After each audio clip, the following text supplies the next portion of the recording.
Bueno, mi nombre es Isabel Olleta, soy miembro de la Junta Directiva, soy vocal de la Asociación Española de Audiología, en concreto vocalía de formación. Como ya sabéis, la mayoría de vosotros, como sois socios, pues habéis hecho seguramente bastantes de los cursos que organizamos desde la asociación. Este año la verdad es que ha sido un año bastante difícil para todos, y pues los miembros de la Junta hemos hablado muchas veces de cómo podríamos desde la asociación aportar algo, sobre todo bueno, pues que nadie se pueda quedar atrás en una de las labores más importantes de la asociación, que es la formación y poder dar a conocer lo que es la audiología, sus técnicas, pues bueno, pues todo en general, ¿no? Y entonces pensamos desde la Junta poder ofrecer pues unas webinars que fueran gratuitas, en principio para todos los socios, posiblemente, sobre todo que fueran la primicia para los socios, seguramente más adelante las pondremos en la web, en abierto, pero queríamos tener la diferencia con los socios de que fueran ellos los primeros, de que fuéramos, que nosotros también somos socios, los primeros que recibiéramos todos estos conocimientos, pues sobre todo personas, pues como veis, Tino, que ahora lo voy a presentar, personas expertas en materias relacionadas con la audiología. Los cursos online se van a seguir realizando. De hecho, el año pasado tuvimos pocas novedades en cursos, fue un año complicado, pero este año hay muchísimas novedades, con lo cual os invito a realizarlos y a poder ver en la página web la oferta que hay. Y bueno, hemos elegido un tema que es muy interesante, que es la hipoacusia infantil con discapacidad auditiva añadida, y tenemos para dar el curso al doctor Faustino Núñez, que es muy conocido por nosotros porque encima también es vocal de la Junta, de AEDA. Voy a leer un breve currículum. Bueno, es médico adjunto del Servicio de Otorrino del Hospital Universitario Central de Asturias, profesor asociado de la Universidad de Oviedo, vocal de AEDA, que he dicho, y es presidente de la CODEPE, que como todo el mundo sabéis es un organismo pues realmente muy importante que todos miramos, ¿no? Para ver qué cosas, qué novedades, qué cosas y criterios tenemos que seguir. Y bueno, y nada más, os voy a dejar con él, que al final acabo de ser el protagonista.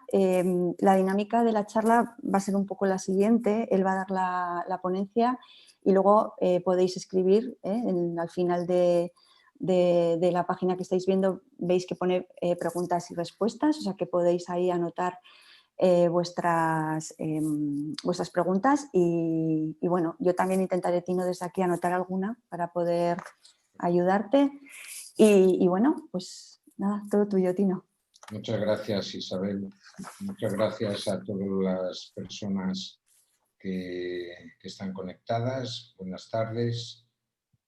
Como ya ha dicho Isabel, pues elegimos un tema que pudiera tener interés para muchos de los asociados, que tenemos distintos perfiles dentro de la asociación. Entonces, cuando empecé a preparar la sesión, lo primero que me sorprendió fue una cifra que realmente es sobresaliente. Y es que el 40% de los niños con hipoacusia tienen problemas añadidos. Problemas que pueden estar originados por problemas médicos ya incluso antes del nacimiento del niño, o bien problemas que van apareciendo a lo largo del desarrollo del niño. Esta cifra, el 40% de dificultades o discapacidades añadidas, nos hace cuestionarnos la afirmación de que el cribado auditivo neonatal universal de la hipoacusia ha supuesto o ha permitido que los niños en general con un déficit auditivo alcancen las habilidades de comunicación oral al mismo tiempo que los demás oyentes. No, En realidad, teniendo un 40% de niños con discapacidades añadidas, esto no es totalmente cierto. El hecho de lograr un gran éxito en estos programas de atención al déficit auditivo infantil ha sido nada más y nada menos que que las organizaciones, principalmente a nivel gubernamental, a nivel de consejerías de sanidad, hayan podido coordinar, hayan podido ensamblar o poner de acuerdo un montón de perfiles profesionales que tienen que atender a un problema común que es la hipoacusia. Pues bien, ya desde las enfermeras que hacen la detección, los médicos y audiólogos que participan en la confirmación diagnóstica, logopedas, audiólogos, estimuladores, psicólogos que participan en el tratamiento y rehabilitación y sin olvidar los profesionales de la educación que consiguen redondear en la integración del niño. Pues bien, todo esto queda cojo si no tenemos en cuenta la existencia de niños que son muchos, un 40% de niños que no van a lograr este completo desarrollo del lenguaje. Entonces, esto lo que nos obliga es a monitorizar perfectamente el desarrollo del lenguaje en todos los niños con hipoacusia, con todos los niños que hayamos identificado y diagnosticado en el cribado. Y así, si somos capaces de monitorizar el desarrollo del lenguaje, vamos a poder ser capaces de detectar si un niño efectivamente no progresa en dicho desarrollo. Toda la gente que trabajamos en este campo de la hipoacusia infantil nos encontramos a diario con llamadas, con mensajes, con correos electrónicos que nos alertan de que tal o cual caso pues, que presenta un desarrollo lento, que presenta un desarrollo retrasado en el lenguaje. Lo primero que pensamos o tenemos que pensar o nos obligan o nos insinúan que tengamos que revisar es su situación audiológica. Si está bien programados esos audífonos, si están bien colocados, si está bien programado el implante coclear o los implantes cocleares. Esto es la primera cuestión que tenemos que asegurarnos. Si esto está bien, pues devolvemos la pregunta a los logopedas, a los estimuladores, para que a su vez revisen pormenorizadamente si la intervención que están aplicando en ese caso concreto es la apropiada. Bueno, porque no solo van a ser los audífonos, no solo van a ser los implantes los que estén causando un problema. A lo mejor es que la logopedia la estrategia de rehabilitación logopédica no es la idónea. Si esto está comprobado, si es correcto, pues también tenemos que asegurarnos que las familias vienen a las sesiones, que las familias le ponen los audífonos, que las familias le cambian las pilas de los audífonos, que las familias están alertas de encender el procesador del implante coclear, o si vienen o no. Si todo esto es correcto, si hemos ya hecho este itinerario de comprobaciones, pues lo que tenemos ya por delante es una alta probabilidad de tener un niño con algo más que la hipoacusia. Y por ello tenemos que empezar a investigar factores de riesgo, podemos empezar a preguntar o a indagar sobre problemas del desarrollo o del comportamiento que puedan impactar al desarrollo del lenguaje. Y el término que en la literatura anglosajona se ha acuñado término muy reciente que han acuñado es el déficit auditivo plus. Yo creo que en español esto no va a cuajar, el plus, y por eso titulé el webinar como déficit auditivo o hipoacusia con discapacidad añadida, que yo creo que el plus, pues bueno, es más para la literatura originalmente anglosajona. Entonces, dado que este 40% de los niños van a presentar estas discapacidades adicionales, nosotros tenemos que ver si van a responder o no a las estrategias tradicionales del desarrollo del lenguaje. Y el peligro principal es que cuando existe un retraso ya se achaca directamente a la hipoacusia de forma aislada. Y lo que va a hacer esta actitud es reduccionista, es que vamos a perder una oportunidad de intervenir a una edad apropiada, de intervenir el resto de las discapacidades a una edad apropiada para mejorar las habilidades comunicativas a largo plazo. Os pongo aquí una publicación muy interesante que es una visión global, un overview de la Universidad de Utah acerca de este problema, donde ya sale la definición de hipoacusia plus o déficit auditivo plus, en los cuales podéis empezar a estudiar el problema. Pero, ¿qué es lo que realmente explica que el 40% de los niños con hipoacusia tengan una discapacidad adicional? Pues resulta que tiene relación con los factores de riesgo de la hipoacusia definidos por el Joint Committee en 2007 y en la CODP a continuación. Y existe un solapamiento, una superposición de algunos de los factores de riesgo de hipoacusia que van a impactar también en la producción de discapacidades adicionales, sobre todo en cuanto a síndromes genéticos, en cuanto a prematuridad, infecciones congénitas y meningitis. Luego veremos un poquito por encima estas cuestiones.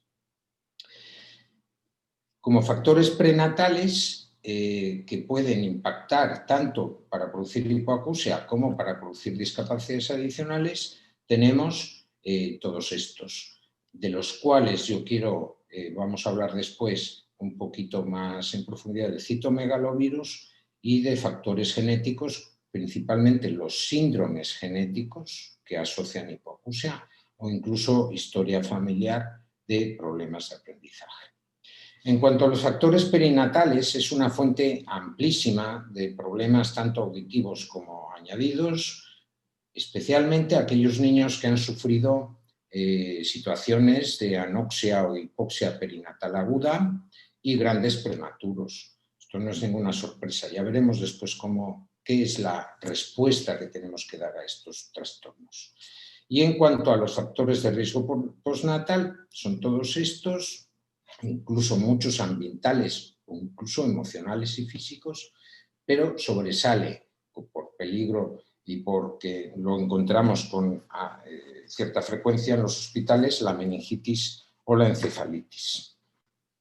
Pues bien, estos factores de riesgo van a tener un impacto porque va a afectarse el desarrollo cerebral global y tras revisar la amplificación auditiva, las estrategias de intervención logopédica y la adherencia de las familias, como dije anteriormente, a las sesiones diarias, pues ya podemos inferir que existen otros motivos para ese retraso del desarrollo, como la existencia de alteraciones neurológicas, pero también teniendo en cuenta la carga genética del niño. Las desviaciones de este normal desarrollo son variadas, o sea, tenemos que estar acostumbrados a ver banderas rojas que nos alerten acerca de trastornos en el desarrollo motor del niño, desequilibrios, caídas, el déficit visual, que es muy frecuentemente asociado con hipoacusia, dificultad de aprendizaje por un déficit intelectual, por un trastorno específico y trastornos del comportamiento y de la comunicación que vamos a ver también un poquito más detallados posteriormente. Pues bien, el Instituto de Investigación Gallaudet publicó en 2008 una encuesta, un estudio, una investigación que nos detalla en tantos por ciento cuáles son los trastornos añadidos o las discapacidades añadidos más frecuentemente a la hipoacusia, y entre los cuales tenemos la discapacidad intelectual, la ceguera, el trastorno por déficit de atención o hiperactividad, el específico del lenguaje, el trastorno del espectro autista e incluso la parálisis cerebral infantil. Se observa que hasta en un 17 a 30% de los niños que la padecen pueden tener hipoacusia. O sea que tenemos una variedad importante de trastornos que tenemos que tener en cuenta, y vamos a entrar un poquito más en detalle en ciertos contextos que son los que yo considero más frecuentes, o por lo menos son los que yo tengo en mi práctica con más frecuencia delante de mí. Entonces, la prematuridad y los problemas médicos prenatales, pues lo que tenemos que tener en cuenta es que los problemas graves, importantes problemas médicos, nos van a producir ya de mano un retraso en el cribado. Y de hecho, estudios que se han publicado dicen que los niños que solo tienen hipoacusia fueron cribados 25 días antes que los niños que están en las unidades de cuidados intensivos neonatales, y que se identificó la hipoacusia hasta 2,5 meses antes que los niños con patologías añadidas. Por lo cual, es muy recomendable, y de hecho ya se está intentando implantar, es que se complete el diagnóstico audiológico antes del alta de los cuidados intensivos neonatales y se diseñen estrategias de coordinación de cuidados después del alta de estas unidades para los niños con problemas médicos complejos. Aunque hayan superado el cribado, la CODP recomienda involucrar al pediatra de atención primaria haciendo unas preguntas muy sencillas a lo largo de la vida de los 4 primeros años de vida del niño, pues haciendo unas pequeñas preguntas que, si hay alguna que contesta que no, pues que se derive directamente al otorrino. El pediatra tiene que involucrarse, como en el resto de la salud del niño, en la salud auditiva y en comprobar que el niño que ha tenido factores de riesgo sí que oye y sí que desarrolla su lenguaje. El problema de citomegalovirus y síndromes genéticos. Pues bueno, decir que el citomegalovirus es una infección congénita muy frecuente, hasta el 0,7% en países desarrollados. Y es tan importante este factor que está emergiendo y estamos prestándole muchísima atención, es que es responsable de 1 de cada 4 casos de hipoacusia a partir de los 4 años. Esta infección, que es prenatal, que es congénita, puede presentarse de 2 formas. Una forma muy evidente, porque nacen muy enfermos los neonatos. La forma sintomática, pues no tiene ningún problema de identificación porque nacen con serios problemas que incluso pueden amenazar la vida. Pero la mayoría de los niños se presentan de una forma asintomática, de los cuales el 15% desarrollarán hipoacusia como única manifestación o asociada a problemas muy sutiles cognitivos que evidencian daños cerebrales de esta infección. Los síndromes genéticos que asocian hipoacusia son multitud, más de 400. Los que más nos interesan son aquellos síndromes que provocan asociadamente una discapacidad intelectual. Pues bien, ¿qué respuesta podemos dar a estos 2 problemas? El citomegalovirus y la genética. Desde la CODP lo que se ha trabajado es en proponer que dentro del diagnóstico etiológico protocolizado de un niño con hipoacusia sean los primeros factores a estudiar detrás de la anamnesis y exploración física.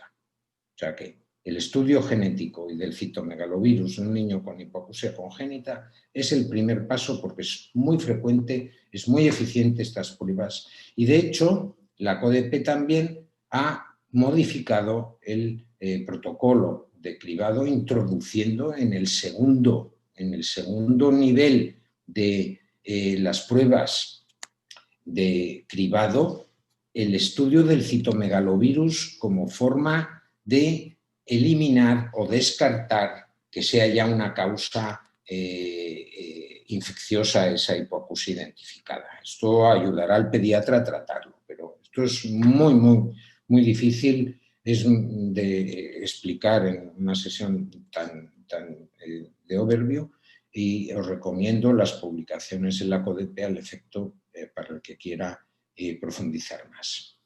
También es muy importante que nosotros no estemos mirando orejas, sino que estemos mirando niños que son un cuerpo completo y tenemos que ser detallistas y ver o descartar que existan rasgos fenotípicos característicos de ciertos síndromes que nos hagan dirigir o pedir estudios genéticos para descartar tal o cual síndrome. Hay estigmas que nos dirigen directamente a síndromes muy concretos. O bien valorar la secuenciación de nueva generación para descartar la causa genética. Pero muy importante es la cantidad de niños que nos llegan a diario con sospechas o con autismo, sospecha del mismo, que es un trastorno que es muy difícil para una persona que se dedica a la audiología o un otorrino, pues en fin, o sea, tenemos que estudiar más este trastorno porque es muy peligroso porque nos puede hacer caer en errores diagnósticos de bulto que hay que evitar. Es un trastorno complejo del desarrollo, con alteraciones de la interacción social, comunicación atípica y patrones estereotipados de comportamiento, actividades e intereses, que tiene unos signos típicos, como es el retraso en el desarrollo del lenguaje, pero un signo típico que es el regreso de los hitos del desarrollo a los 18-24 meses, similar a aquellos niños que tienen una hipoacusia aislada, que han desarrollado cierto lenguaje o cierto desarrollo del lenguaje y después regresan ya cuando la hipoacusia o bien se agrava o bien ya es evidente. Estos niños también evitan de forma característica el contacto físico, presentan estereotipias o incluso hiperacusia y tiene, pues hablando de espectro, pues multitud de formas de leves a muy profundas de afectación del niño y otros sinónimos como el síndrome de Asperger, el RET o trastornos disociativos infantiles, nomenclatura que tenemos que manejar o estar familiarizados un poquito con ello. El problema de esta discapacidad es que los niños que la padecen y que además padecen hipoacusia tienen retrasos en el diagnóstico por un fenómeno que se llama ensombrecimiento diagnóstico. El diagnostic overshadowing, bueno, ensombrecimiento diagnóstico. Porque la hipoacusia y el espectro autista, sobre todo en niños pequeñitos, tienen similares características en cuanto al desarrollo, retraso del lenguaje, comunicación oral y comportamiento, y podemos caer en errores diagnósticos, como dije antes. Este ensombrecimiento diagnóstico lo que nos va a poner es que la etiqueta con la cual ya viene el niño nos va ya a tranquilizar, no, pero nos va a hacer que no indaguemos por detrás de ello, que no indaguemos a ver si el niño ve correctamente, si el niño oye correctamente, si el niño tiene algún problema añadido detrás de ello. Pues las sorpresas que nos podemos encontrar si no tenemos sagacidad, pues son errores diagnósticos. Y el principal error diagnóstico es que existen niños con hipoacusia profunda que están erróneamente diagnosticados de autismo. O sea que ya alguien, generalmente con poca experiencia, le puso la etiqueta al niño y ya fue rodando de consulta en consulta con esa etiqueta y nadie se ha preocupado de hacer pruebas audiológicas. O bien existen padres que te llega con el niño con una característica autista y que tienen audición normal y solicitan y venga a solicitar e insisten en realizar evaluaciones audiológicas añadidas o bueno, pues cuando les dices que en este caso el niño tiene una hipoacusia aislada, incluso hasta se alivian. El autismo y la hipoacusia pues, se asocian en un 7% de los niños con hipoacusia pueden padecer adicionalmente un trastorno de espectro autista, por lo que se recomienda realizar una evaluación auditiva en todo caso de sospecha del mismo, con el fin de no retrasar el diagnóstico de la hipoacusia concurrente y se recomienda el uso de pruebas objetivas para confirmar los hallazgos de la audiometría conductual, incluso llegando a realizar sedaciones o anestesia general para poner drenajes previos, en fin, o sea que tenemos que estar bien seguros y apoyados por pruebas objetivas porque la hipoacusia en el contexto de un trastorno de espectro autista sí que tiene una indicación de adaptación audioprotésica, sí que tiene una indicación de implantación coclear porque muchos de los niños van a mejorar de forma significativa aún siendo autistas. Como conclusiones, bueno, pues la gente, los profesionales que trabajamos así en ambientes muy especializados, tenemos la tendencia a quedarnos en nuestro circulito y no contemplar que la asociación con otros trastornos, con otros círculos, nos puede dar realidades que cualitativamente superan la visión tan especializada, tan encajonada que tenemos.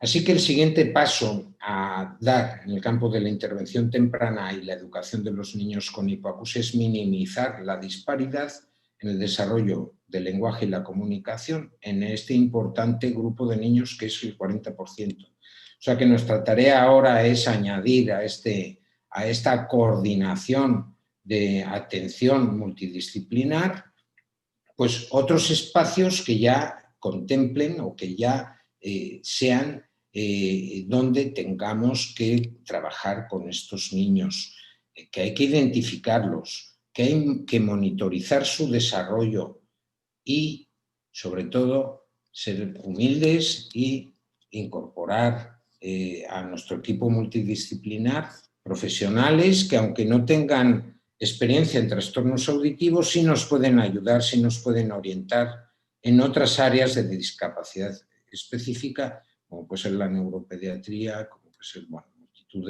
de profesiones que nos pueden muy bien orientar e impedir la visión tan encajonada y tan miope que a veces la formación excesivamente especializada nos provoca. Para finalizar os dejo aquí en esta diapositiva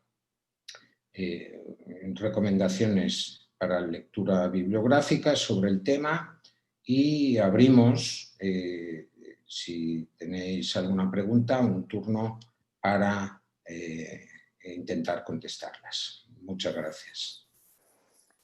Muchas gracias, Tino. ¿Me escuchas? ¿Sí? Sí, sí, sí. Mientras van haciendo preguntas, yo quería hacerte dos en concreto. Bueno, la primera siempre me llama la atención porque tenéis muy poco tiempo los otorrinos para dar las noticias. Cuando tenéis que dar el diagnóstico a unos padres de que el niño, de que su hijo no oye bien, que es un niño que va a necesitar audífonos o implantes, pues tiene que ser muy duro y no siempre tenéis el tiempo suficiente. ¿Cómo gestionáis, cómo lo hacéis? Si lo hacéis en varias consultas. Bueno, es una cuestión muy importante, muy importante, y que nos ha traído muchísimos quebraderos de cabeza, sobre todo por la inexperiencia. Los padres, cuando sales de los potenciales evocados diagnósticos y les comentas que tiene un problema auditivo serio su bebé, pues se bloquean. O sea, da igual que expliques a continuación de forma detallada, de forma amorosa, de forma paciente, que no. O sea, no. Lo que hemos hecho para resolver este problema es citarlos otro día, pues a la semana, o generalmente, como viene el padre solo o la madre sola, pues ya le decimos que, bueno, que vengan los dos, que, en fin, que vengan con preguntas, que, bueno, ya suelen venir pues un poquito más relajados, y, bueno, se puede decir la palabra relajado, Sí.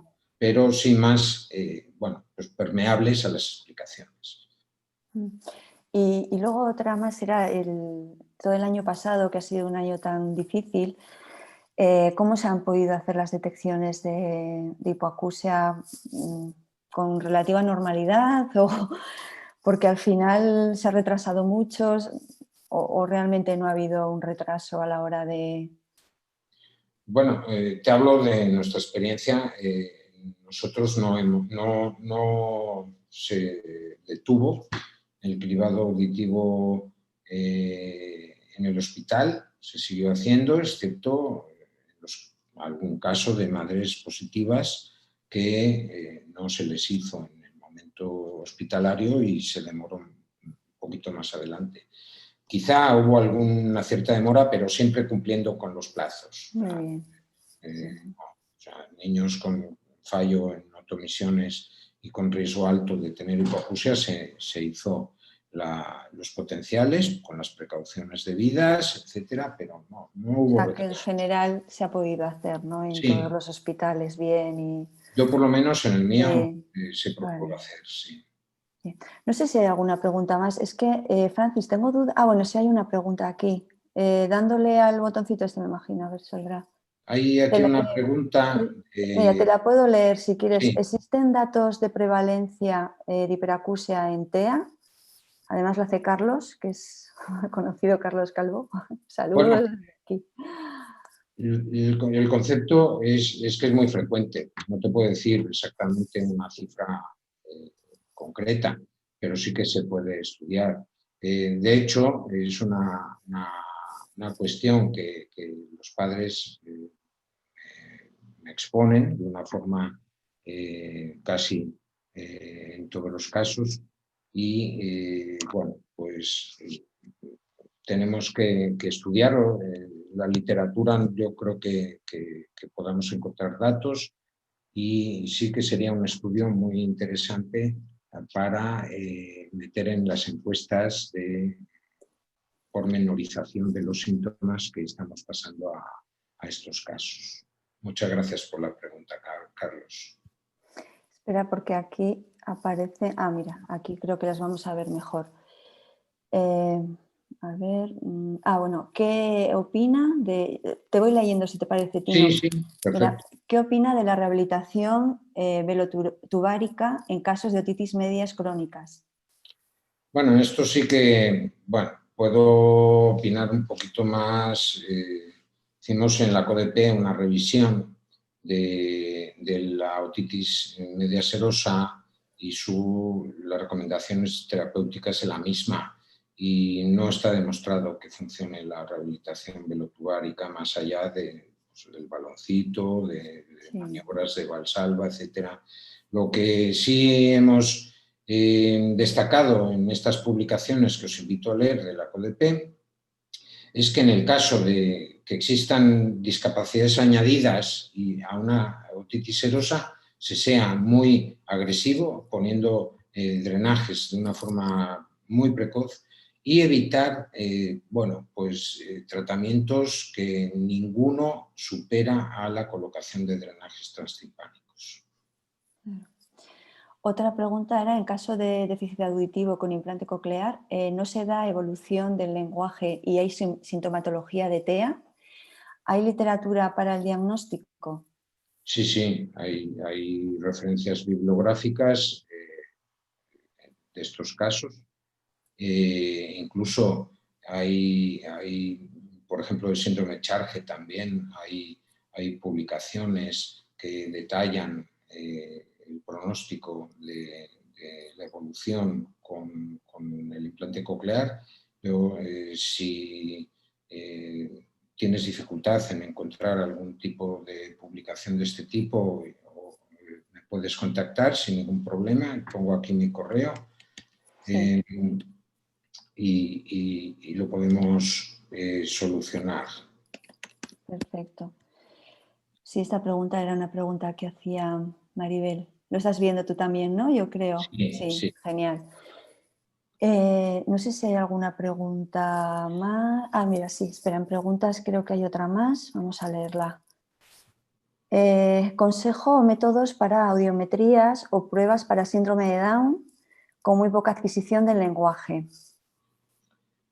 Bueno, en este caso, lo que yo hago, o sea, como otorrino, es asegurarme dos cosas. La primera, el síndrome de Down, la otitis serosa es, yo creo que universal. Y si existen muchas dudas acerca del nivel de los umbrales auditivos, lo suelo meter en quirófano bajo anestesia general, se colocan los drenajes transtimpánicos y en el mismo acto, una vez colocados, se hace unos potenciales evocadores auditivos. Yo en esto igual también puedo aportar en la experiencia que tenemos con niños con síndrome de Down, casi son muy bebecitos, es complicado, pero en general las pruebas audiológicas con condicionamiento del juego y con conductuales lo hacen bastante bien, bastante bien. Vale, bien. Hay otra más, me parece.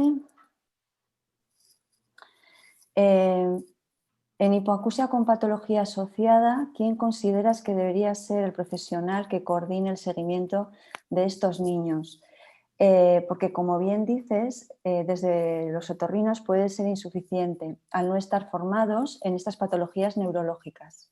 Sí, muchas gracias, Alicia. Ah, esa es Alicia, no había leído. Es verdad, es Alicia. Hola, bonita.